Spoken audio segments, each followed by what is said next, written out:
Welcome back everyone to my channel. My name's Raison John. This video is a continuation of my Filipino construction terminology series where I'll be talking about terms spoken by local workers in the Philippines and then show you what they all mean. We've already covered a lot of terms in my previous videos. This is part 13, hardware and metalworking.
So the Filipino terms I have in the list are some of the most popular. I personally use them during construction from time to time depending on who I'm talking to, although some of the local terms are hardly ever spoken anymore since the English versions have become more common.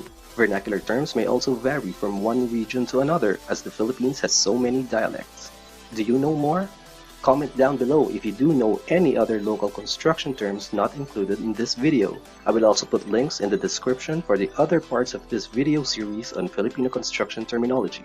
If you're new to the channel and want to learn more about the things that I do or about the things that I share, click the subscribe button and the notification bell down below to receive updates when I post newer videos. Again, this is Raison. Thanks for watching, and let's all continue learning.